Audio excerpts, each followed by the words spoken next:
idea of like, how can I use these skills that I have to do something better than just, because as a marketing person and at that level, your job is to make rich people richer all the time, especially in a franchise setting, and you just can't ever satisfy them. They will just never be wealthy enough, people that are driven that way. It doesn't really necessarily matter what faith tradition you come from, but just that you really do recognize it's like a 0 or 1. Yes, there's something transcendent or not. I believe in something or I don't. And then it's, the way your religion, I always see as kind of the next layer of the way that you culturally grew up and understand how to communicate with that transcendent being. And then you have your own spirituality, which is, really how you as an individual Exactly, yeah. stay in tune with your transcendent self or being or it or the universe, whatever way. And kind of like just when we focus on that, there is no difference between us, right? This is why we are all, made in the image and likeness of God, or we're all, we're all here to do something far more important than just, make ourselves money or, gather wealth or, impress others. We want to, our job is to serve others. And that core, service perspective certainly comes from, growing up in a faithful family. The average, what the average stay in a refugee camp is? No. Okay, so like we'll have all your listeners think about that, get a number in your head of what, how many years you think is average. I would And say maybe 5 years. I think a good guess, it's 20. Oh my gosh. So we've created this system that isn't solving the problem.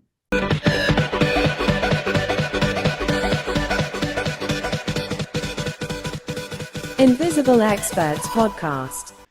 Welcome everybody to this new episode of Invisible Expert Podcast. Today I have one of my dear friends as a guest, Dr. Tina Facca-Miess. For me, it's a pleasure having you. We met few times, but I would say we always go profound, and that's why we connect, right? Yes. How are you? How's it going? Really good, really good, really good. Exciting to do this piece of work with you. I really appreciate the opportunity to share my thoughts, and that you've considered me an invisible expert. That's really impressive. Well, I wouldn't say you are invisible. You are actually very well-known expert, but I just want to call it like this, just to I like it. make everybody, people, especially from the overseas, in the global south, some of them, they listening to us, and maybe they don't come across with English literature in terms of research. So it's good to, Thank you, Tina. It's fantastic. I want to start just to, if you don't mind, just to maybe share, if you don't mind, to share who are you, what are you doing, what's your focus on research and teaching, a little bit of everything to understand who is Tina, no? Yeah. So I am a professor. My PhD is economics, but I'm a professor of marketing at John Carroll University, which is one of 28 Jesuit universities in the U.S. Well, 27, about 200 worldwide. And we're in Cleveland, Ohio, which is on the north coast of the U.S. It's awesome here. I grew up here and loved it. I studied communications, was my undergrad. And then I went on to do a master's in applied communication theory and methodology. I worked in industry for many, many years in marketing, franchise marketing, restaurants and hospitals, and but a lot of experience in the franchise world, in food service industry and all kinds of different industries. And I was always doing statistics in statistical analysis to understand the voice of the customer and what customers wanted. And because I had this skill in communication research, or, I turned it into market research, I guess, it always got me ahead because I would have this voice of the people, so the customer or the community or whatever it would be, and be able to predict outcomes. So that always gave me an advantage in my career. And I started, somebody asked me about teaching statistics, and I was like, well, I know how to use statistics with computers, but I don't really, got myself into teaching, and I'm like, oh boy. But so I taught, statistics for business and economics, and at Cleveland State, I taught at Case Western, applied engineering statistics, and earned a master's in statistics from Case, Master of Science, and a PhD ultimately in economics from Göttingen, which is in Germany. And so I kind of put all that together now to do what I can to serve the poor, and particularly, marginalized communities. And I think that's how you and I connected, really, was in this drive and this passion for, the people that have less than us and are just so happy, though. They're so content, and there's so much reward in that. And so I guess that's what's really taken me in a long, very strange academic journey, and challenging, but ultimately really, I think, positions me well now to really do that more effectively, to try to amplify voices of the poor. Fantastic. Just previously, we started to record, we were talking about this transition from industry to academia, and I love, what you just mentioned before, the fact that you really want to serve people. And if I may, I want to quote you, because I love that. You said, I was kind of tired to make rich people richer, but I want to make poor richer, right? Yeah. So I want to ask you, what was the epiphany or the wake up call that, you realize, okay, I have a talent, I'm doing this, I'm good at it, and now I want to try to help and make the world better? Well, I was a VP of marketing, you said, an epiphany moment. I was a VP of marketing for a large franchised organization, and and the university where I am now, John Carroll, was asking me, or was courting me, I guess, about a potential position, and tenure track faculty position. And I was then working on my PhD, figuring, I'll just make more money in consulting if I have the more education I can get, the better. And I said to my friend, who is my assistant, and I'm looking at her, I'm looking out the windows of my high office on the 36th floor overlooking Lake Erie, and my husband's out on the boat. We had a sailboat. We're sailors. He's out on the boat, out in the water, and she's like, and I'm like, I don't know if I could just make this jump from corporate America to, because I'm going to cut my salary. It's going to be a big financial transition. And she said, she's like, well, look, if this is the peak of your corporate career, this isn't bad. You've done well. And I really didn't have the drive to, I had multiple VP positions, but I didn't have the drive to be, a CEO or be over a lot of people. I just didn't have that kind of power drive, I guess. I don't, management is tough. You have to, like we were talking earlier, you have to just deal with so many people. So I made that jump, and I think somewhere along the line, I honestly did just, I prayed about it, and I think that's where this idea of, like, how can I use these skills that I have to do something better than just, because as a marketing person and at that level, your job is to make rich people richer all the time, especially in a franchise setting, and you just can't ever satisfy them. They will just never be wealthy enough, people that are driven that way, and yeah. So I just, I took the dive, made the move, and never looked back. I mean, the quality of life can't be beat. You have another faculty person had said that to me. when I was, deciding if I was going to make the move, she said, and if you get kind of like annoyed with all the people around you or your students or whatever, it all changes in 6 months, or every semester you have a different group of students, or you have, different people within a year, you have a different group of people around you. And that's true. The faculty themselves are very grounded, and, that's good. And the students are always amazing. And it's just good to be around younger people too, because you realize you understand the kinds of things that they're trying to sort through. And, yeah. Okay, that's great. Do you see the difference in between being around business-minded, individuals and being around intellectuals or scholars? Do you see the difference? Or it's like parallel worlds and, No, it very, very, very different in that, I kind of noticed early on, like people would, because when you're not tenured yet, you really don't say much. You kind of just take it all in, and you're kind of like, all of a sudden I'm the baby again in the group, or I'm the low man on the totem pole, which is fine.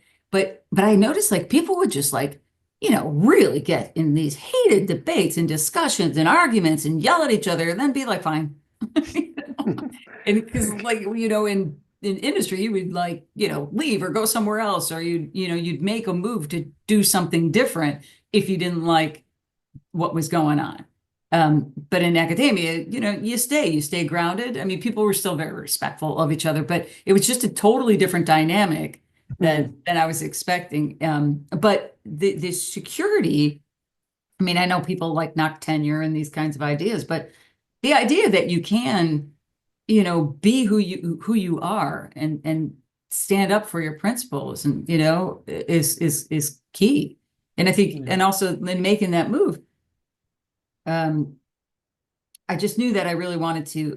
I was like, Lord, just put me around a group of people that, because I'm a faithful person. I'm like, I just want to like be able to like say a prayer before a meeting, or, be in a position to move our work forward because it's what you want done, and that's just been a blessing.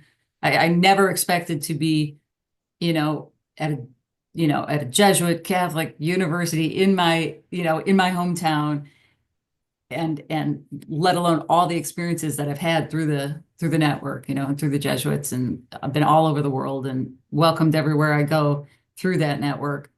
And that just would never have happened to me if I stayed in industry. I mean, not to the depth and richness that it has. And I guess, when we both, I was also working in the private sector, but now we work in academia, the opportunity to meet people from everywhere, right? Yeah. That's incredible, isn't it? Like us. I mean, Yeah. who wouldn't tell? I mean, different countries, similar values, trying Right. to make from our corner, make the world better. We just connect and we just hit it off. Right. That is Right. great, isn't it? So if you have a magic wand, what would you bring from the industry to academia and vice versa? Let me think about that. So I would say from industry to academia, I would bring the kind of the, I'm going to say, discipline and structure Okay.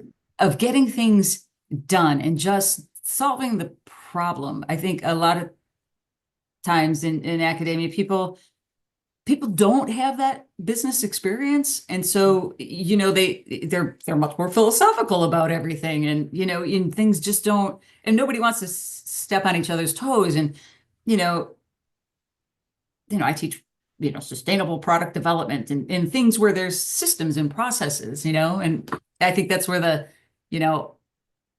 we'll talk about it as you see fit, but the regenerative ecosystems and this concept of like all interacting, evolving system science, like everything is happening at one time, and we have to look at all these different variables and weigh them all the time and move with them.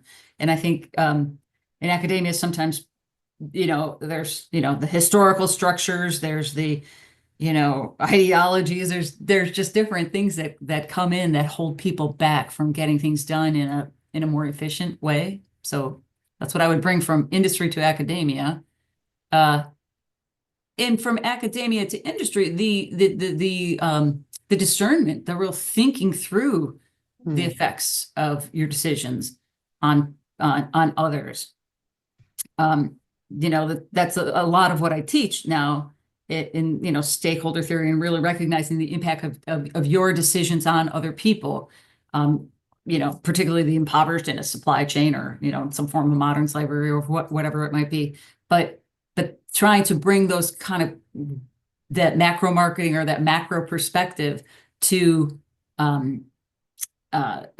industry, I think is critical. And so it's kind of, I guess that's where I kind of fit, trying to bridge this gap between business and society. That's the macro marketing idea, but more about the way that markets and marketing interact with society. Yeah, that's great. Thank you for that.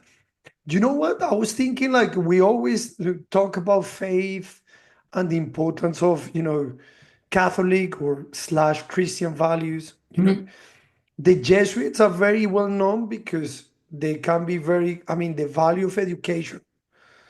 They always have a high quality of education and so on. They also tend to be very scientific, Yeah. I believe so, because I have a lot of cousins who went back home, they went to a Jesuit university, and they are very methodic, And I have the feeling that people, tend to, not to understand that religion and science can be together. And also history can back this up. Galileo, Da Vinci, Newton, we can go back in the day, right? Right. So do you think also religion influenced your willing to get back to community, solidarity principles, reciprocity, and you try to project these into your academic work? Yeah, absolutely. I mean, we just actually submitted an article to the Journal of Catholic Higher Ed, and I was just so proud of myself. I don't know if it'll get accepted, but I'm just proud of myself for, like, that's where I need to be. I mean, I'm, published in Journal of Jesuit Business Education and these different places, but I want to be where I can influence, where my research really can influence a group of people that are bringing up younger people, students, and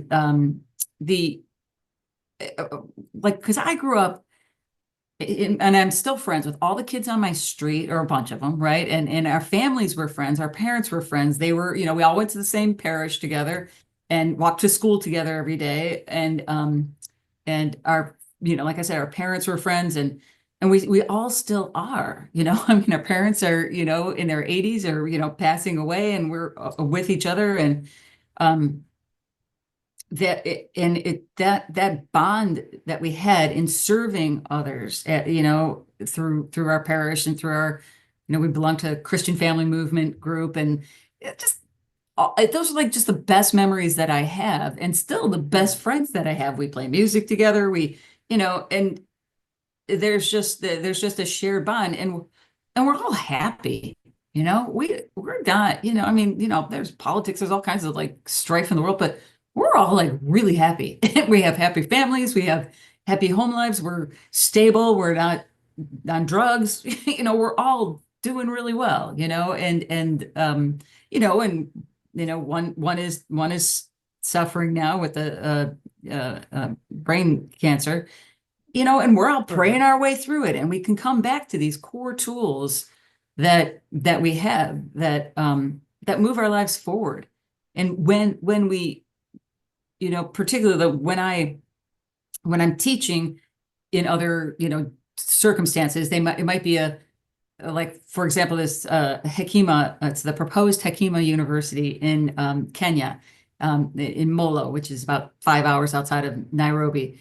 Very, very poor people, but like my students are like, some of them are nuns, some of them are priests or Jesuits, but then some of the students, though, in Africa, certainly, like, some of them are Muslim, and some of them, and they have their African religions and traditions, and it doesn't matter Mm. what our religion is. It matters that our values are aligned and that we believe in something transcendent and we believe in something bigger than ourselves. And, so it doesn't really necessarily matter what faith tradition you come from, but just that you really do recognize it's like a 0 or 1. Yes, there's something transcendent or not. I believe in something or I don't.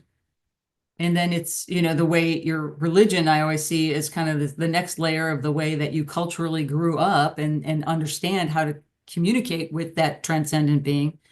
And then you have your own spirituality, which is, really how you as an individual Exactly. Yeah. stay in tune with your transcendent self or being or it or the universe, whatever way.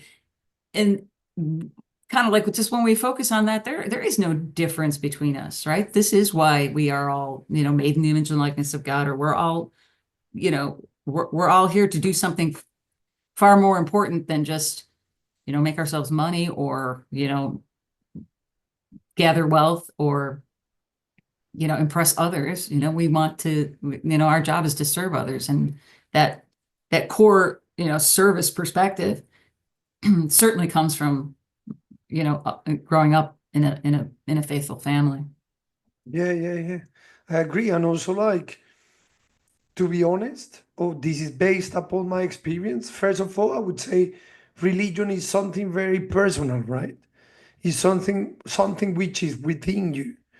And then how do you practice is really up to the individual. But also, like, when you are serving people or when you try to transform people or serving others or helping others, you also are helping yourself, right? We helping Oh, yeah. ourselves, because through this journey, I don't know, I just think you also appreciate how fortunate we are, in terms of health, opportunities, right? Access Yeah. to the basic needs, right? Oh my gosh, like the first time I went, I mean, I think it really kicked in when I got to John Carroll and I got into, Jesuit education and started, doing immersions and, spending time in really deep poverty that I had never, Mm. experienced before and but in making friends with the poor, right? That just was so transformative for me is that, I mean, I have really poor friends all over the world who will be like, texting me on my birthday, thinking of me you know, um, and sending me good wishes. And, you know, I- from just, from friends that I've made in, my friend Ronald from Honduras from like 2011 when he was like 17 or 18 we met and like literally I'm like very very very very constrained resources and we're still friends now. He's like 30 and has a 4-year-old and just got married and and he's probably 32 or 33.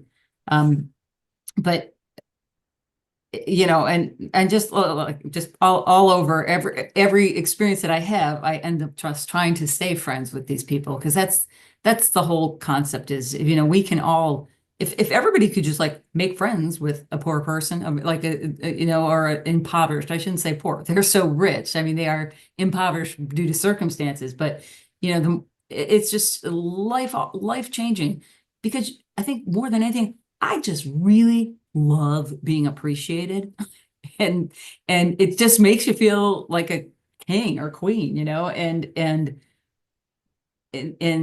people at the margins always are just so grateful for your love, your attention, your time, your respect, that you respect them as an individual. I mean, and I'm sure you see the same thing. I mean, that's really the reward and that's where you grow and you learn so much from them. Yeah. And also, this is like really like what Jesus did, right? Right? Like this combo, like how do you manage power, right? Mhm. Power, status, wealth, and then you can humble yourself and put yourself down and treat people as equal, right? Mhm. And you don't really see them as inferior.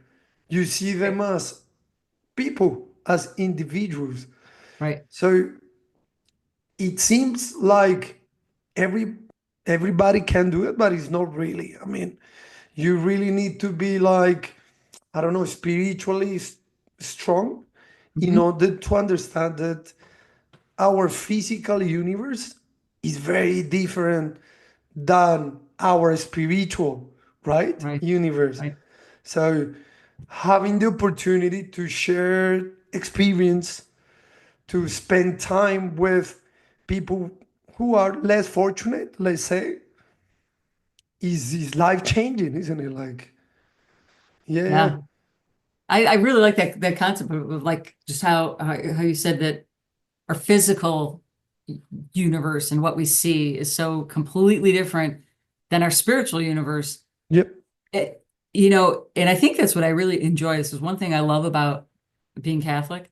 You can go anywhere in the world, and even if you don't understand the language that the mass is being said in, you know what to do. You know what's going on. You know what we're sharing, and everybody's on the same page. And the way everybody worships is very different all over the world. But I just love that sharing of this spiritual universe that we do really understand amongst each other, hmm. or and in any people of faith, I mean, when you're worshiping, you're worshiping. It's just a beautiful thing. Yeah, and I think to some extent, the whole world is connected to universal principles, Hmm. right? Of Hmm. respect, Hmm. of love, right? Right. Hmm. Of, I don't know, help. I mean, Working at, well, and that's Catholic isn't social it? teaching, right? Respect for human dignity, working toward the common good in solidarity with one another, and taking care Ex of the least.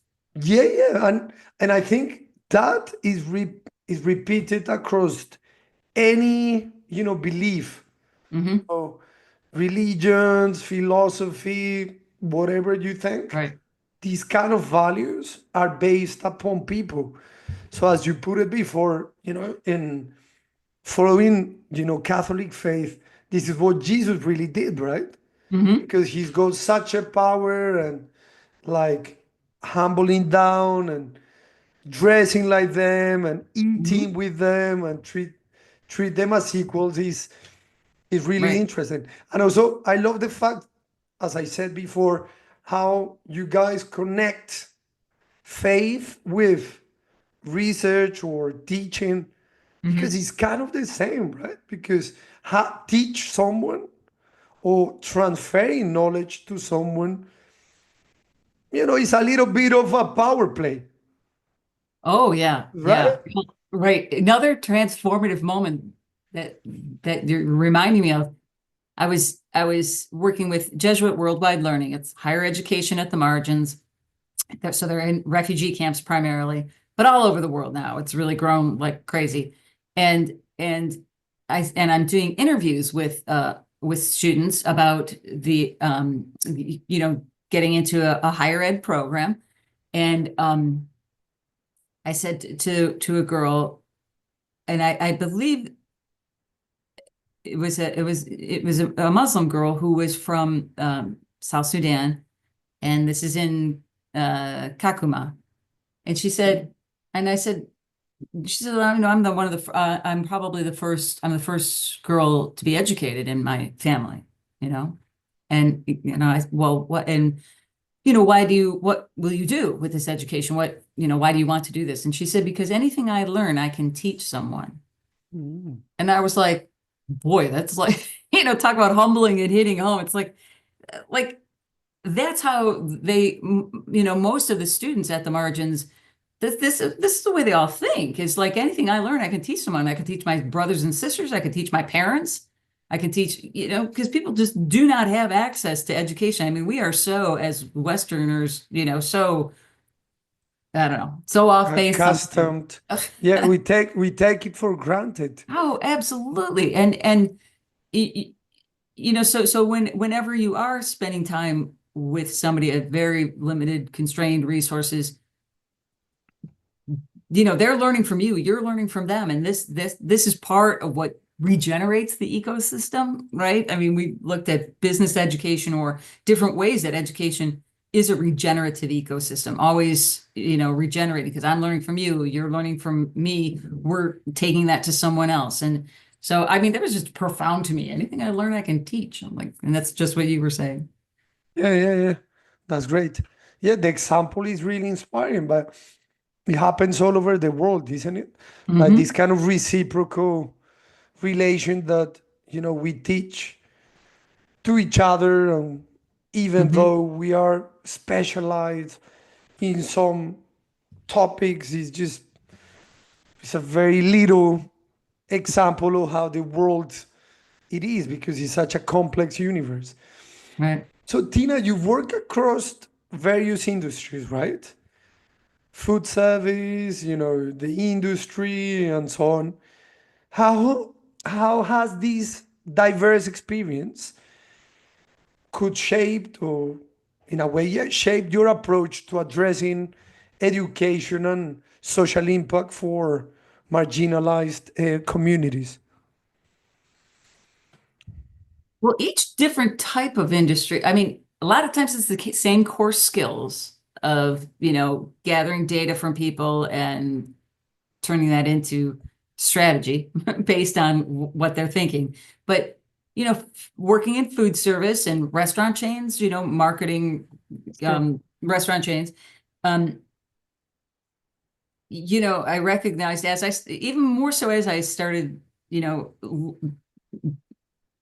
spending time in more impoverished contexts, everybody's got a restaurant, right? Like if you, no matter what little poor town you go into or village, there's a little restaurant set up and so that's somebody's thing, even this Valley of Peace that we go to in Belize, that's one of the things. These are Salvadoran refugees, and they've started a restaurant, um, and just those principles of food serve of hospitality essentially, and that's like a core Jesuit principle. Is like the first thing that always first thing is always hospitality and welcoming the stranger. Mm. So I think those experiences have really helped. In healthcare, you really think about, I mean, I would be working in something like patient satisfaction and, really thinking about the individual experience. And I think in caring for people, the Jesuits would call it the cura personalis, caring for the whole person. So I think that, came a bit from the healthcare background. And nonprofits, very, very limited resources. So you have to be very innovative. You have to think about how can I best connect the resources that I have with the needs of the consumer or the beneficiary. And so, and I find too, my students really, they do experiential learning projects and they can pick a for-profit or a nonprofit or an entrepreneurial venture. But a lot of them do gravitate toward nonprofits because they like, they're a little bit intimidated, to be with a real organization. But the nonprofits are always very, appreciative of their work. And they Yeah. open their books and they like give them access to their people. And they're so, and they also get closer to a beneficiary or somebody who's, that this nonprofit is serving. And just to have really, very, very rich experiences doing that. And I can see the transformative effect that can have, as opposed to sometimes you're doing a project and, being treated like it's an academic exercise, so I think I've taken bits and pieces from those different industries, but always it's the same skills where you're doing some primary research, amongst your stakeholders and turning that into strategy, making sure that you're, gathering the voice of the consumer or the beneficiary, and then building a strategy that helps amplify their voices. Mm. Yeah, that's great. I really like what you said about individual experiences, right? Because usually in the industry, we try to serve individually and treat your customer as important, because at the end of the day, you want to engage the customers, you want to make them feel comfortable, and then they're going to come back, the first selling, the second selling. But if you think about it, if we look this into marginalized communities, that would be very beneficial, because you start to look as them not as a mass of unprivileged people, but as an individuals who each have needs, dreams, different background, different experiences, traumas. I don't know. It's a Right. package. Yeah. So yeah, like bringing this experience from the industry to the education and social impact is valued and is really interesting. You are an expert in refugee and migrant, right? So first of all, for our audience, what is a refugee, okay, and what is a migrant? So I know, like it seems like everybody knows what it is, but I don't think it does. So would you mind to explain just a little bit and very simple? Right. Yeah, and honestly, things have changed so much. Okay.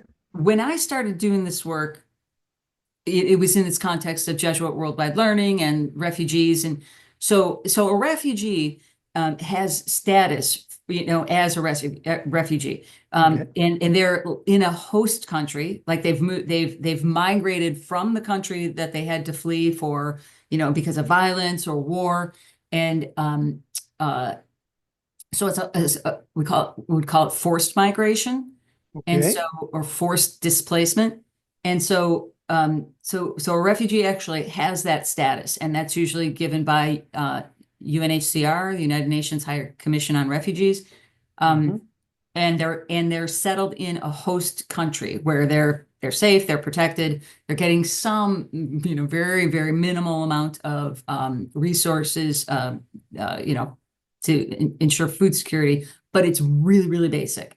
And you know, and I don't know, I never envisioned it to be so massive, and Hmm. it's gone from, I don't know, probably 40 million when I started doing this work, and now it's 120 million. And so the number just keeps growing. And so we My really God. have to work. This is where this individualism, this is where these skills come in. We have to work to turn the tide, because the number just keeps going up. And that's not what we need. We need people. To backtrack for a second, so a migrant would be somebody that is just, I would say voluntarily migrating from, for economic reasons, or, and everybody has the right to migrate, but nobody should be forced to. Okay. So I guess that's the real differentiation. Um, and and the like JWL, Jesuit Worldwide Learning, JWL, or any of the NGOs, they're in that host country, in that camp, helping those refugees because they're invited and welcomed by the government, because there is this formal status set in this formal program. So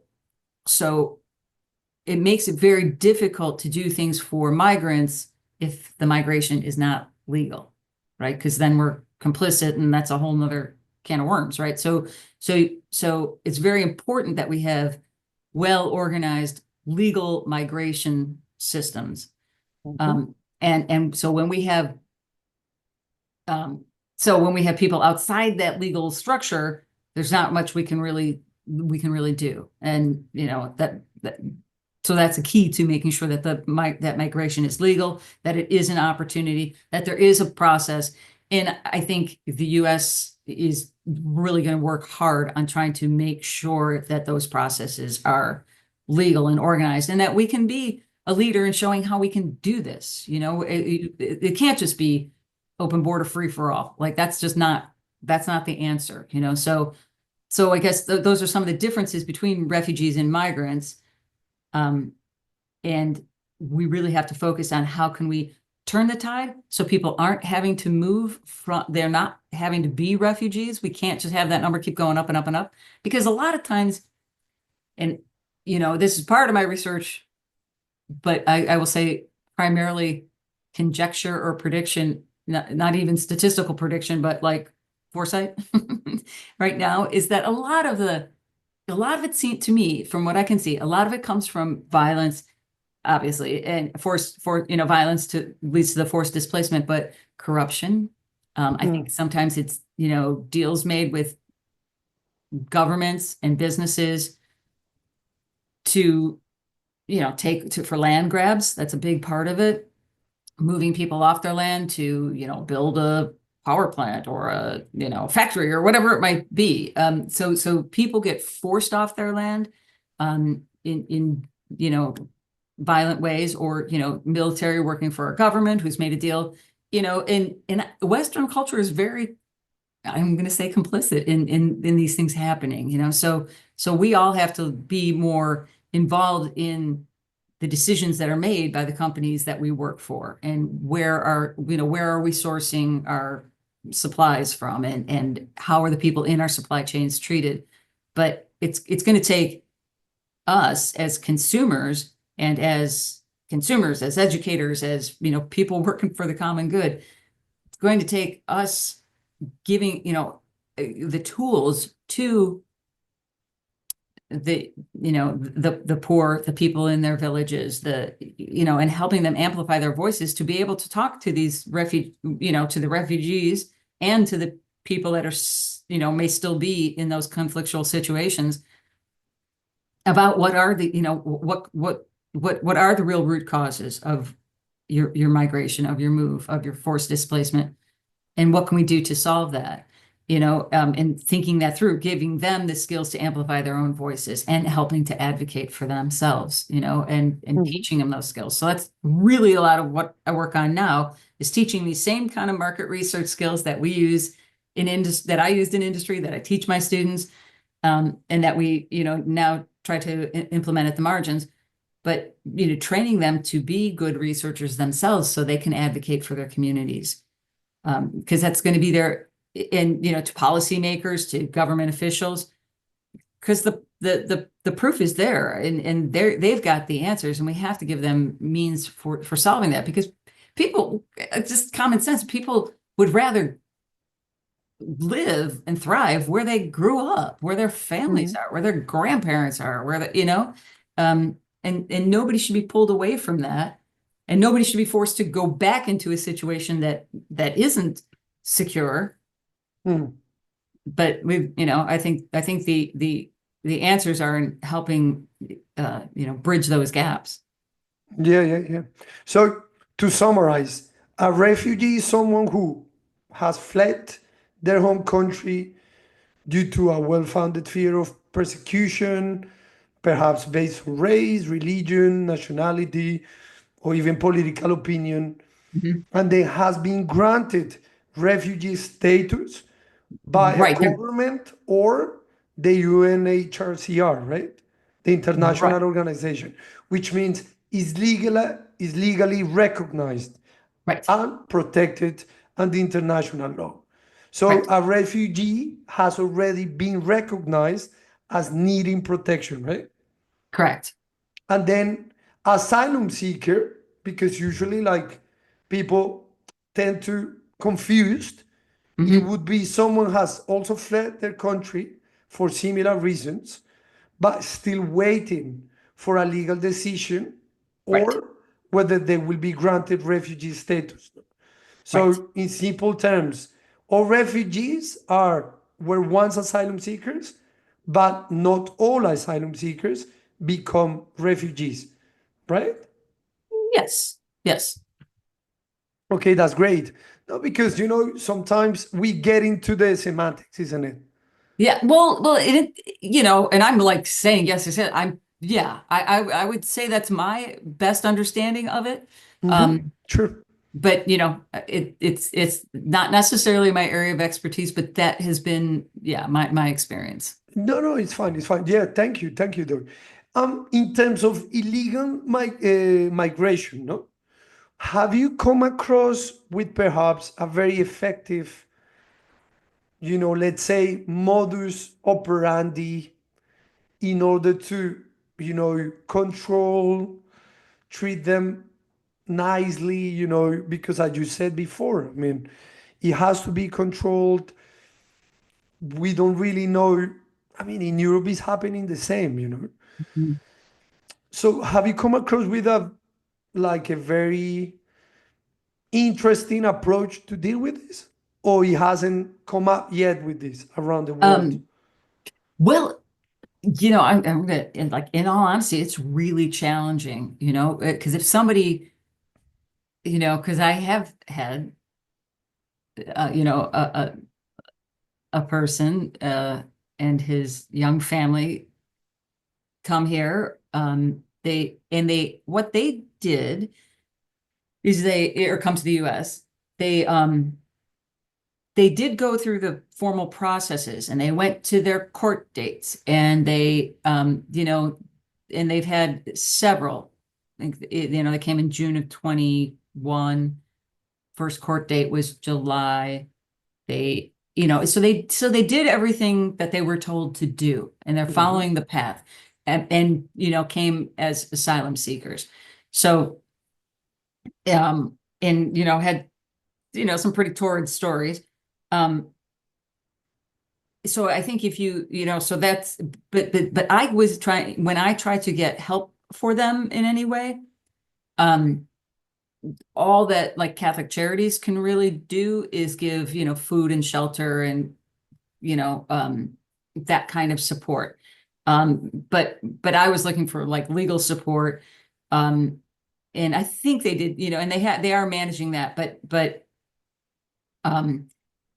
any of the NGOs can't really do much if you're illegal. They can, but they can, the church will always provide food and shelter and the basics. So I like the US has made they created a website and they said, if you're here illegally, because that's like 10 million people, right? We got to do something. Like I've worked all over the world and just never expected like we'd have this situation in the US. But wow, 10 but million people. 10 million. And so Wow. and nobody knows like who's where, or like It's like an European country or something. yeah, I mean that's a lot, right? So and there's bad guys and good guys, right? So because people were really convinced that it was okay to just come, and so they did, I mean, and people of faith, all kinds of people. So they did set up a process through which people could sign up, tell your story. You go back to your home country, but you still maintain the right to migrate legally, and that's better than trying to hide or getting, you want to, if you're here illegally, you want to try to, we want to try to turn that around and make that legal so that you can, we can work on education. We can help you learn how to help your country, I mean, because just briefly back to the JWL experiences in these interviews, why do you want this education? Because I want to go back and be president of my country. I want to change things. I mean, that's how the young people in the refugee camps think, they grow up together. They might be from two different, Hutus and Tutsis, or, two different tribes that were warring or whatever, but they grew up together. The average stay, do you know this one? The average, what the average stay in a refugee camp is? No. Okay, so like we'll have all your listeners think about that, get a number in your head of what, how many years you think is average. I would And say maybe 5 years. I think a good guess, it's 20. Oh my gosh. So we've created this system that isn't solving the problem. And when I first started, I was like, well, why don't we just like take the fences down, let them work? Because a lot of times they can't create their own economy. I mean, they do. And there's good research under refugee economies, Alexander Betts. There's, poor economics, Duflo and Chatterjee. But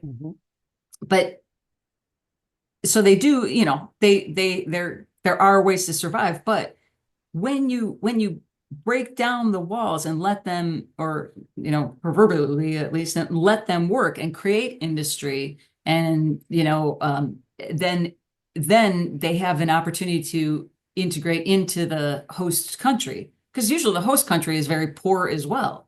So I don't know, we've created a system that isn't solving the problem, and that's why we have to look at things very, very differently, and we have to do it through legal structures, and we have to do it through some amount of aid, but that aid has to be transformative to someone's quality of life. Yeah. Sure. in that, and that's what I work on predicting, how can we gather data to help people tell us to the extent to which the intervention has transformed their quality of life. Because it doesn't matter how much or how many we serve, it matters how well we serve. And those people who are transformed by education, primarily, I think it's education, and food security and human flourishing, those are the people that can lead the next group and solve these problems and have a sense of a sense of faith, a sense of the transcendent, a sense of something bigger than themselves, in in the context of JWL, and this is from the work from our regenerative ecosystems chapter. In the context of Jesuit Worldwide Learning, when we ask the students, when we, do our measures to determine what are the drivers of justice and fairness that are driving their transformative, the transformation in their quality of life, it's the significant predictors are the extent to which I understand that I have a commitment to my community and a responsibility.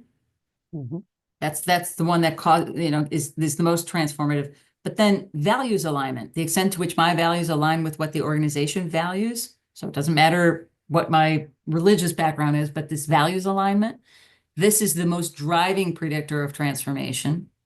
And then also that there's relevant programs and services. I'm learning things through this education that I can use. So, livelihoods, whatever education that person needs. Jesuit Refugee Services has Pathfinder program, and it's more, livelihoods oriented. Some people might want higher ed and be able to go all the way or go far, but the programs and services that are provided have to be relevant. And then finally, viewing challenges at the margins as opportunities for innovation. So those four variables, the commitment to my community, understanding my commitment to my community, values alignment, relevant programs and services, and then viewing challenges at the margins as opportunities for innovation, or this sense of innovation, that really, those together drive probably 80, 78, 75%, something 72% of my transformation, but that's really what's driving the transformative impact that the intervention might have. So being able to, then now what we do is try to teach these skills and use those measurement tools of integrative justice to predict transformation. And that can be, I think, a really strong assessment of impact measurement, for the future, and thinking about how we're divvying up the money that we're giving, as through our governments and through our resources, and even personally, how cool would it be if you could recognize the transformative impact that an intervention might have. And so you're going to give your $10, your $20, whatever it might be, because this organization or this intervention or whatever it is, this project is, certified just, or certified transformative, or whatever you might want to call it. But ways for people to understand and recognize, these are the right things that need to be done in order to have this transformative impact. And they could vary, right? They could vary from project to project, but we know what to focus on to get that transformative impact. Okay. Wow, that's very interesting. So, two questions. So, first, can you explain a little bit to our audience what regenerative ecosystem is? Okay. And then, if you can just elaborate a little bit more, this kind of formula to assess transformation, maybe with an example, super simple, Yeah. So a regenerative ecosystem, that could be in agriculture, where you're getting the land to be fertile again. It could be in our case, in business education, we're saying, or, livelihood, like learning how to do something with your resources, self-reliance. Because if I do this, I can teach someone else. That's the impact of education. It could be in industry, like turning an organization around to be more sustainable. So I guess the idea is that you're creating something that regenerates itself. You're creating a sustainable, a self-sustaining system, but it really starts at the relational level between two individuals, a family. Then your outer ring is your extended family, or your neighborhood, and then your city and your state and your country, and so. But these other powers on those outer rings can never usurp the relational level, right? And that's subsidiarity is the Catholic social teaching concept. But so in the case of transformation and transformative impact, we would look at the example that I gave flows from the integrative justice model. Yes. So the IJM, the integrative justice model, is our colleague Father Nicky Santos is a Jesuit who did this as his dissertation. He was a CPA prior to his academic experiences with the Jesuits. So basically, the integrative justice model is a normative ethical framework for marketplace exchange, particularly when you're engaging in impoverished markets. So it was originally formed when, or ascribed to multinational corporations when they would be dealing with the impoverished. So they're in, like, 2004, Prahalad comes out with Fortune at the Base of the Pyramid. If we could sell little bits, Procter & Gamble makes little sachets, and they could sell little bits of toothpaste and a little toothbrush, or, daily or weekly supplies to people at the base of the pyramid. There's 4 billion people, or 2 billion living on less than $2 a day. Like, subsistence marketplace is huge, right? So if we were to do that, how do we make sure that we're not exploiting the people at the margins? So the IJM is this normative ethical framework grounded in religious doctrine, namely Catholic social thought, contemporary management theory, stakeholder theory, value co-creation, and moral philosophy. So it prescribes 5 core tenets, which are authentic engagement with non-exploitive intent, value co-creation with consumers, the impoverished, the marginalized. You're co-creating value in this experience. You're doing it together, creating a mutually beneficial circumstance. Representing the interests of all the different stakeholders that are impacted by the decision, and respecting that. Not just, of course, it's shareholders are stakeholders, but not all stakeholders are necessarily shareholders, right? It could be people in your community, the employees, the workers. So making sure that you understand what's important to everyone, and so that someone feels like this organization, this intervention, this company that I work for, it recognizes what's important to me. In investment in future consumption, so really think without endangering the environment, making sure that we're thinking long term, and that there will be a future. Like the used car salesman might sell you that lemon, but you're not going back, right? So we want to think long term, and that we're going to have that there's going to be an investment in empowering the people that we're working with to either continue to use this product or service, or to create an educational opportunity for someone themselves, just so that there's like this longer term perspective. And then long-term profit management as opposed to short-term profit maximization. So again, a long-term view. And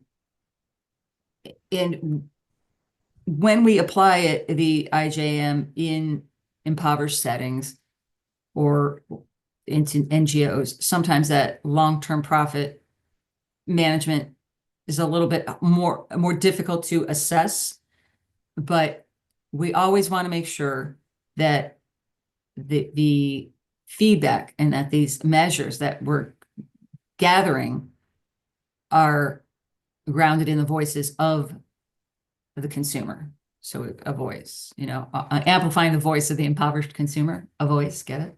And so under each of those core tenets, Santos and Lesniak, Father Nicky and Jean Lesniak, who's just a marketing genius, they have decision principles. It's in Business and Politics. There's an article, but that's where the decision principles for each of the tenets are outlined. So we have a very thorough way to measure whether to measure authentic engagement, to measure value co-creation, to measure perceptions of that what's important to me is reflected, and so on through the IJM. So we have it's basically a survey tool. You rate the beneficiary rates things on 1 to 10 scales, the extent to which they feel this way. And then we have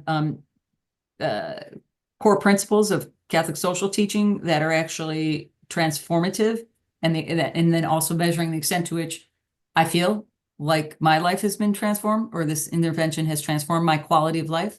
But then also the extent to which the intervention helps me transform quality of life for others. And so we have all these measures. We use multivariate regression analysis to help us understand what those predictors are, and then in turn use those predictors in our those predictors of the transformative impact in our messaging, in our operations, in our impact assessments to funders to show that our work is transformative, and here's the proof of how we transform quality of life as spoken by and evidenced by our beneficiaries. Okay, so when you connect this to the refugees, Mhm. you basically you assess or implement with the actors that Mhm. work with the refugees, right? That Right. ultimately work with the beneficiaries. Right. Yeah. Whoever the beneficiary ultimately is, you'll usually have, so in the refugee circumstances, like we're starting a project in, we did one in Rwanda and Pakistan. Now we're doing Uganda and Chad and Zambia, where the research project is to assess the impact of different teaching programs. So one might be a more local teaching program, one might be a regional accreditation and teaching program, teaching teachers to teach. And one might be like a more, kind of global certification. So the idea is to understand like which of these systems works best. But while we're doing that research, we're training the refugees who are the teachers to do the assessment, to do the, in the research methods, and training them, and they become certified social innovation researchers. So it gives them a credential, it gives them a little livelihood, something that they can take to other NGOs. So basically they use the IJM, right? As one of the assessment tools. Okay, so you said like in simple terms, it's a survey.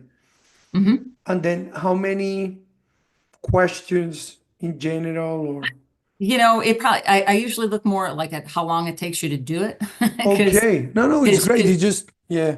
yeah. So there's, there's, maybe 6 or 7 question, elements under authentic engagement, and then maybe, 6 or 7 under each of those 5 tenets. But, the idea is to keep people moving through it fairly quickly, making sure that they can understand it. We test to make, we do it in different languages, but, um, but yes, they can, and it's an online survey, so you could do it on your phone, you could do it on an iPad, or, just as long as you have internet access, or you can do, they can be done manually. I've done that in camps too, where people are just filling them out manually.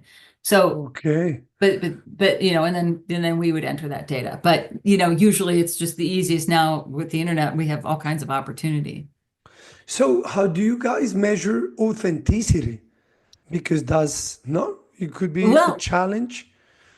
Well, it's the respondent is the beneficiary themselves. So it would be, so some of the questions under authentic engagement would be, with non-exploitative intent, would be, I feel respected by the organization. I feel Okay. accepted. I I feel, get it. Yeah, I get I can it. trust. Hmm. So there's different measures for each of them. But again, it's the important part is that it is literally the voice of the customer or the consumer or the beneficiary, or however you want to say it. And that's key, because then we have their real voices and we can amplify their real needs. So Wow. so Very this is interesting. Yeah. yeah. So that's the delivery of the fairness and justice piece. But you can also incorporate, specifics to the intervention, whatever it was. Like in the teacher training program, there's going to be other things that they need to assess as well. So but Of this course. process of helping them do their own research, gather their own data, so you don't have like one, political person saying this is what my people think. It's like, no, this is what we think, right? And so we have to, I think it would be good for all of us to get back to, or get to a place where, our opinions and our data and what we really think goes into a pool of data of other people. I mean, you should have the right over your own data, right? And who you want your voice to be amplified beside, and be able to understand Yeah. what's going to drive the outcomes that you're looking for. Wow. That's really interesting. I mean, I always liked your work and the IJM and so on, but I was trying to maybe disentangle how we can explain to our audience who perhaps had no experience, Mhm. collecting data or assessed impact through these kind of programs. So, in terms of the refugee and migrant education network, Mhm. right? You Mhm. guys are doing an incredible work. So, can you tell us what it is and Yeah. how you guys come up with this great idea? Well, I started with the Refugee and Migrant Education Network in 2018, uh, doing a talk with Jesuit Refugee Services on keeping girls in school. And so we walked through the Integrative Justice Model as a workshop. The organization had started in 2017, and Tony Cernera, who is a former president of Sacred Heart University, he started it and said, how can I, get the other presidents of, universities around the world to say, let's do what we can as universities, right? That's our role, is to serve society. What can we do? So he put together the first group in 2017. They met with Pope Francis, who, kind of gave him the blessing to keep moving forward. I joined the group in 2018 the conference was at Manhattan College. And then we had COVID. And then the pandemic hit for 2020 would probably been the next conference. But so we worked on, I participated online, and Tom Smolich, who is at the time the director for Jesuit Refugee Services, gave a really inspiring talk. And then I kind of just really connected with the group and tried to offer my services. We ended up in 2022 was the next international conference and in Rome. And we, because the network is comprised of like 80 universities, probably 20 some NGOs, probably upwards of that. And then a whole bunch of individuals just like ourselves that, this is our work, where can we be around other people who try to do this work?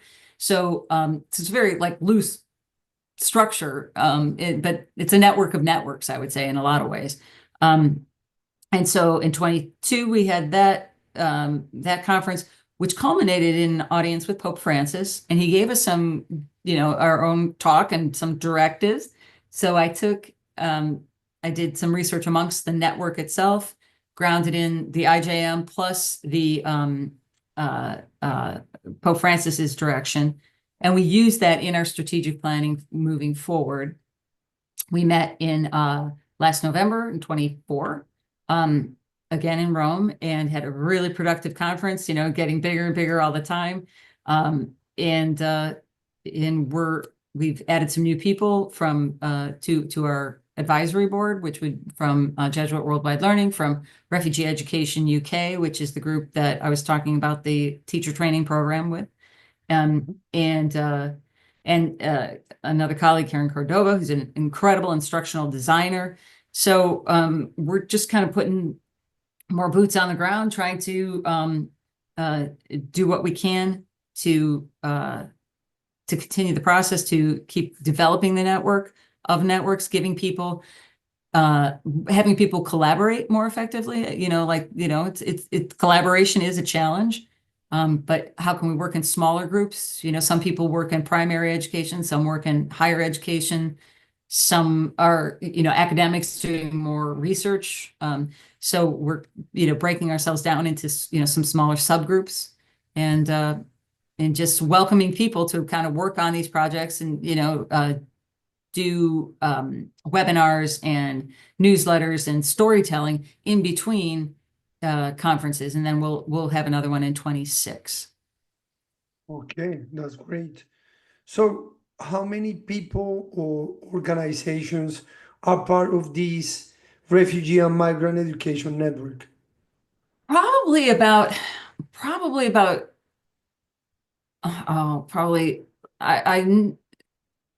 it's I would say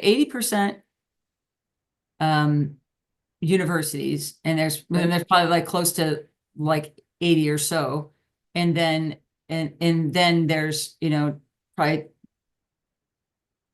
10% or more that are NGOs, but they're big. I mean, like there'd be like UNHCR is part of it, and Sure. big NGOs to some smaller ones, and then Jesuit Worldwide Learning, and there's all these like different derivatives, and JRS, Jesuit Refugee Services, and then there's quite a few academics. So I would say maybe like in people that maybe their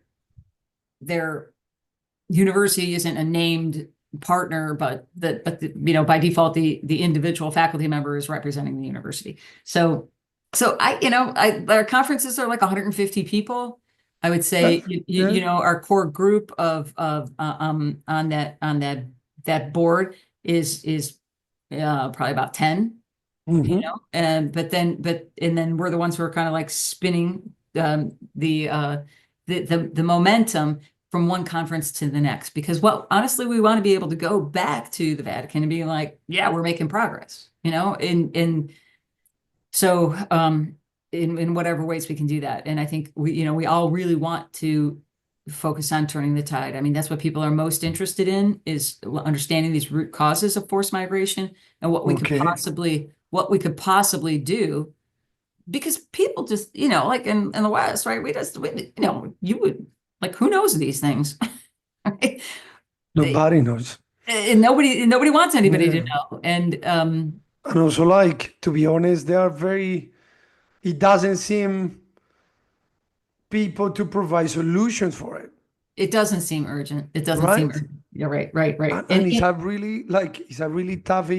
it's a tough topic, because in the West, in Europe, in the US, in Canada, let's say the countries that they are more wealthy, that are facing this problem, and it doesn't seem to have a proper solution. Right. So, would you say that the Refugee and Migrant Education Network, you're trying to address the challenge of, first of all, what is forcing migration?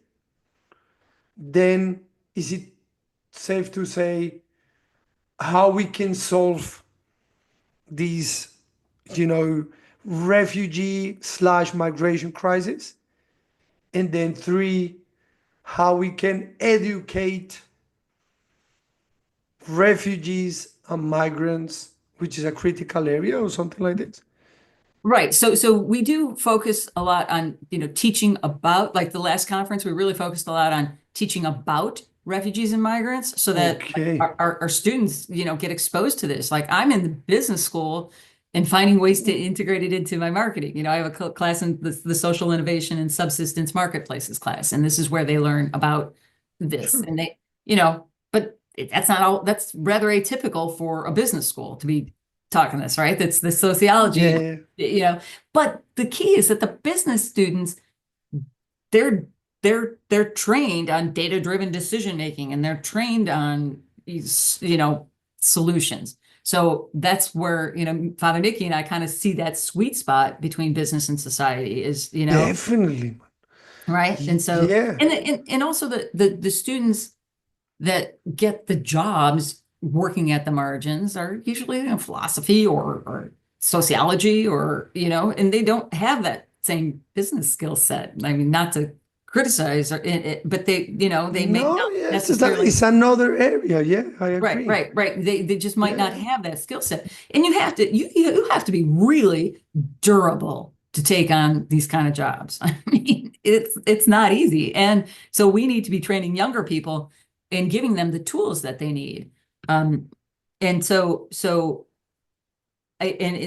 teaching about the crisis, engaging them with refugees and migrants, providing educational opportunities, be it online, distance learning is key, that we can do so much now. And so how do we get more people involved in Jesuit Worldwide Learning or other, online ways to connect with the poor or with refugees?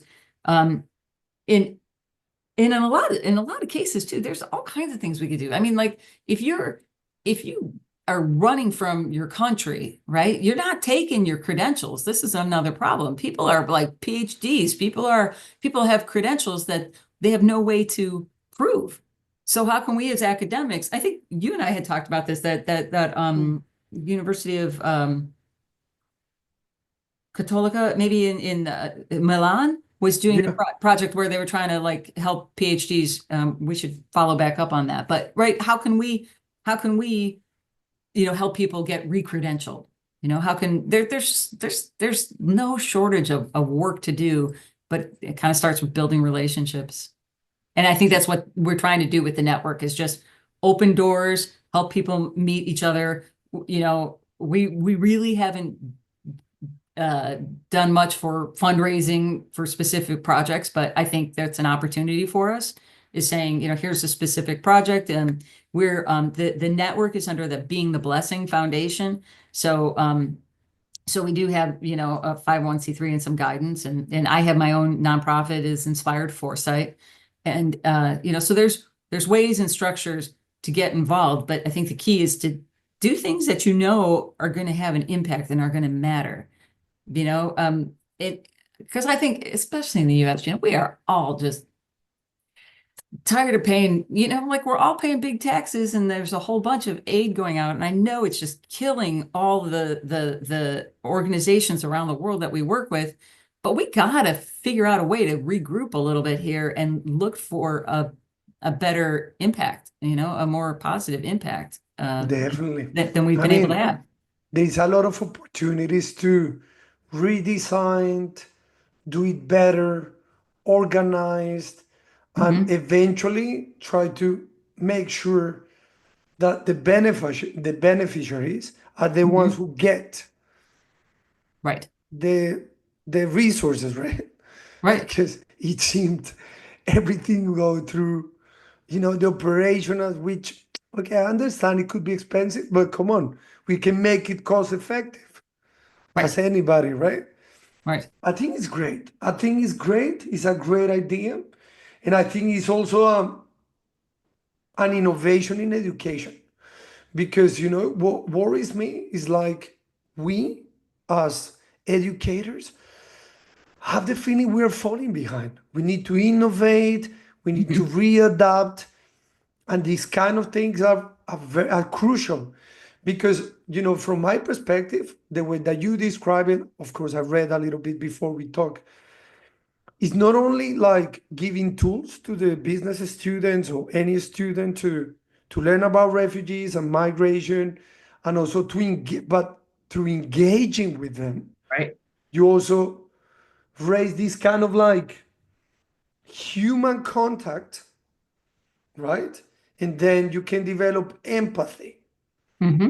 and maybe stop thinking that they are aliens, but rather people with less opportunities, or as you said before, I mean, they are leaving because they had to, Hmm. because they want to. As your findings suggest, they Right. would love to go back and live in a peaceful life in their context, in their land, Hmm. because we work in the global south. Land, it's so important for them, Right. Right. their Right. territory, their culture, Right. their weather, the smell of the lands, is part Yeah. of their identity. So I Right. agree. I think it's very transforming. Yeah, very interesting. Right. Right. Right. I take a group of students to Belize Yeah. every year, and they come back transformed because they can see like Belize is like this like very small country that is, English speaking. It was British Honduras before Belize, and the migrants came from El Salvador, or refugees came from El Salvador during the war in the 80s, and through Guatemala. And the most impactful part of this trip to Belize is the visit to the Valley of Peace that I mentioned earlier, because they make friends. They have a lunch with uh, Gladys, and her father Emilcar is the one who, his family migrated when he was 12, and this was just a jungle, and they built it up, and it was UNHCR supported in the beginning, but they built it up to a little village, and it's just a beautiful place, and the people are beautiful, but the students get these firsthand experiences, and Emilcar tells them and has his video and has his pictures and his story, and it's just a horrifying story of what they had to go through, and it brings the reality once you make friends with someone who's been through the trauma of forced migration. You'll never be the same, Mm. and they're never the same because now they've got you, and it's the most rewarding experience that I think a person can get. But as educators, like you said, we have to rethink what we're doing right now. And we have to be able to give these kind of experiences, whatever it takes. And, we have, even if you can't physically always immerse, but every student within their 4-year experience should be able to do at least one immersion experience. Definitely. I mean, Immersion is so part important. part part of the tuition. Yeah, even myself, I try to do this with my kids at early age. That's Immersion, great. That's great. every summer, we try to maybe travel to another country and then volunteer work Hmm. and Hmm. interact with people.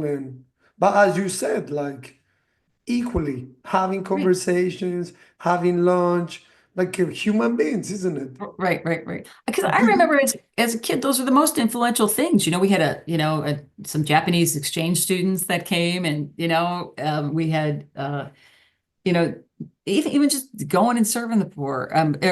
So culturally, like going from economic diversity to cultural diversity. I mean, that's where you learn the most. Those are the things that are the most impactful to Mm, us as young people and as adults too. And we all need to keep learning. And I mean, AI opens up a whole bunch of doors, and yeah, it opens a whole bunch of doors because it's kind of like a library right there, but you still have to be able to be the one to critically think through, how to use it, what it can do for you.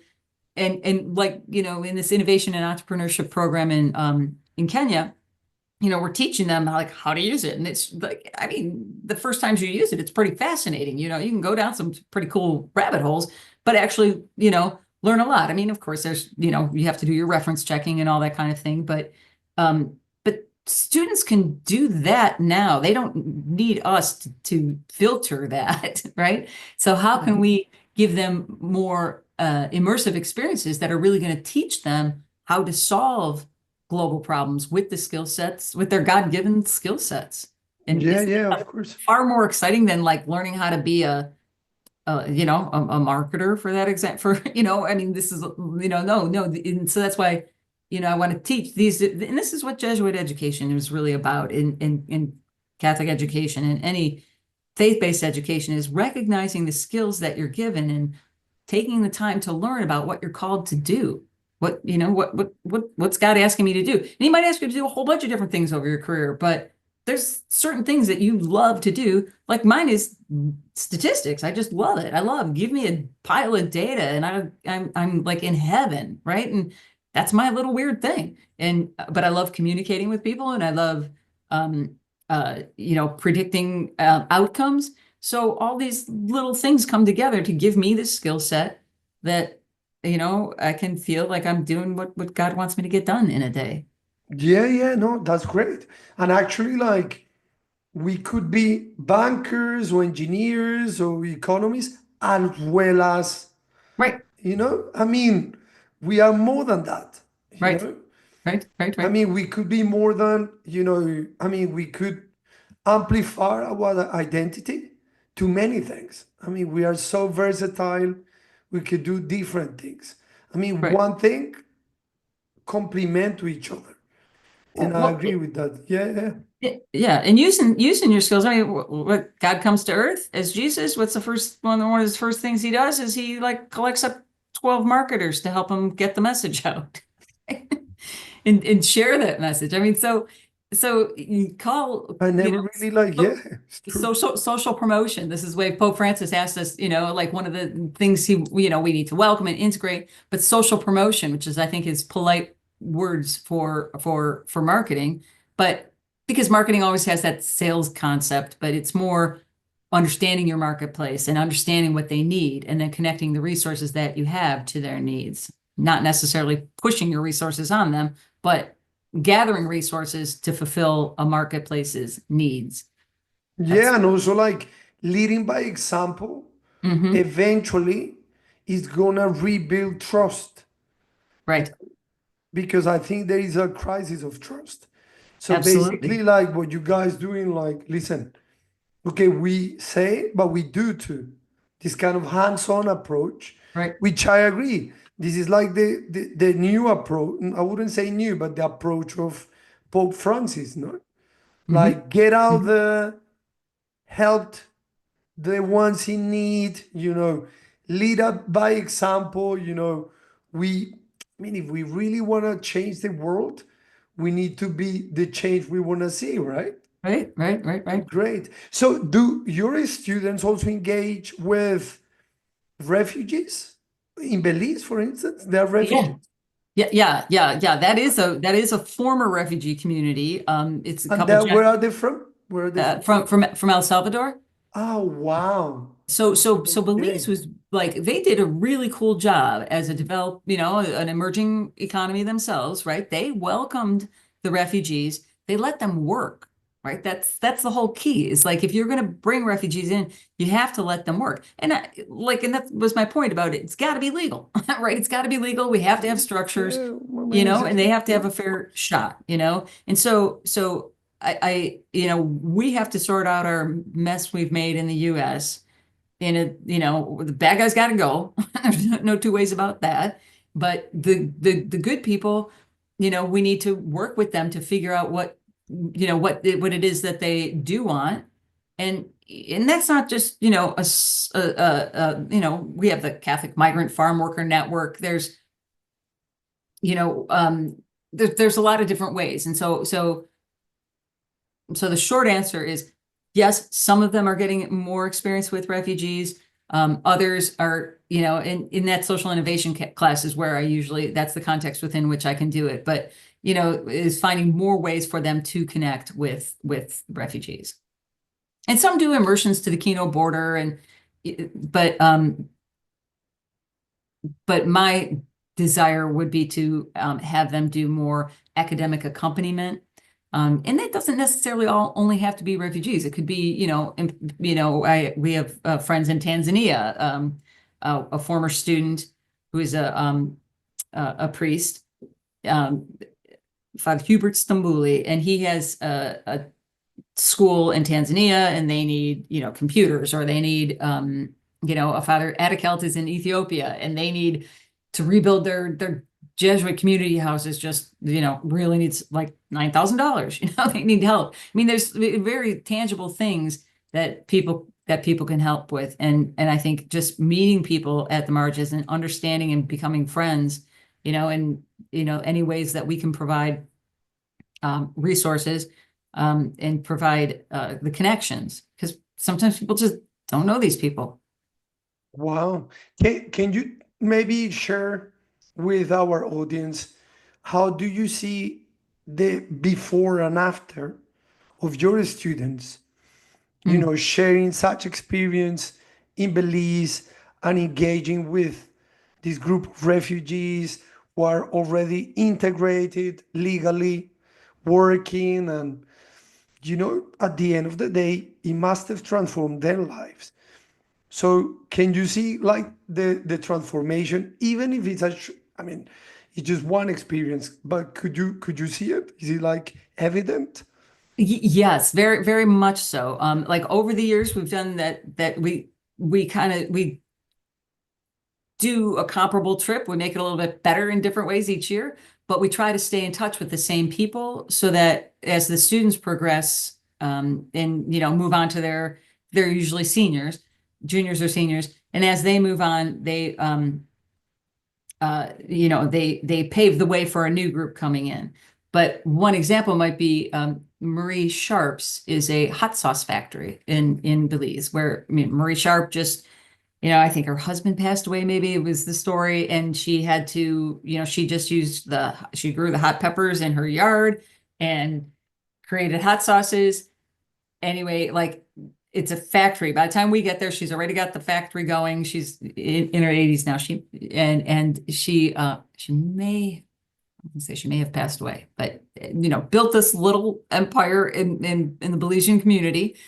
And the students did a project on doing market research amongst their friends, and got a valid sample of the different flavor profiles to help Marie Sharps come up with a marketing strategy for penetrating the college market and penetrating in the US. And so then the next year they did one where there was some expired product that was still good, but the shelf life for selling it was not suitable, but they worked out a program to get it donated to homeless shelters. So like using their own ingenuity to see how they can help a business move forward, penetrate markets that they understand. They're doing market research and multivariate regression analysis and all these pieces in order to help the organization. I would love to see us to have like the whole class do one of these, integrative justice model, predicting transformation and quality of life. I would love to have that, a whole class just do, a project on that, in addition to being able to participate with a community, either a refugee community or some other marginalized community. Wow, that's great. And also, I really like the fact that you perceive refugees or migrants from a different perspective, because you can see their potential, right? Oh, yeah. Mhm. And know those unskilled, ignorant. You see what I'm saying? Because Yeah. it isn't like this. I mean, Yeah. right, it's great. It's a great job. Like, if you have to maybe give a piece of advice to organizations that work with refugees and migrants, and or universities that perhaps they're thinking how we can inspire our students to put in practice what they know and do better, what would you suggest to them based upon your experience?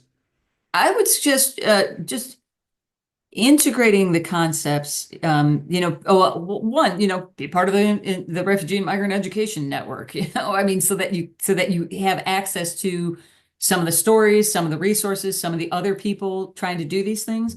But just integrating it into your own, getting the experience yourself. So, do some kind of experience. I mean, certainly people can contact you or I for opportunities. There's loads, but integrate it into whatever you're doing and whatever you're teaching or whatever maybe your community, your parish, or your family, have one family can adopt another family. I mean, just start with making some friends, I mean, that's really what inspired me was my friend Ronald from Honduras and, accompanying him all this way and, and many others along the way. But it's just the most exciting thing. And if someone is an educator, get involved with, Jesuit Worldwide Learning. We always need people to teach courses. There's a learning management system. We make sure that, the courses are developed. You just, use your skill set to enhance it and to, usually they're asynchronous so that you might make a video and then the students watch it when they can. We give them, there's different offline opportunities for them because the internet isn't always accessible. There's the Innovation and Entrepreneurship Program that we're doing in Molo, Kenya, that hopefully we'll be replicating. It's a 6-month program, but if someone's anybody who's been through any kind of product development or an entrepreneurial thing that they've brought to life, or they have a skill set. I mean, the kinds of things that they're doing are, chicken rearing. One group is doing organic farming. Another group is doing setting up a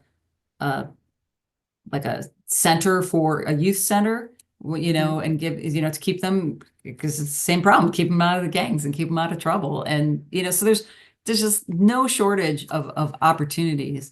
And inspiredforesight.org is my website. There's, ways to contact us through there. But no shortage of opportunities. And I mean, I would just say, just do one little thing, get involved, make one friend, investigate it a little bit more, listen carefully, listen to what you're hearing. Don't listen to the rhetoric. I mean, it's and don't ignore the problem. The problem is significant. And like I said, I don't think a lot of people really realize that we can have a substantial impact and that we can do something about turning the tide.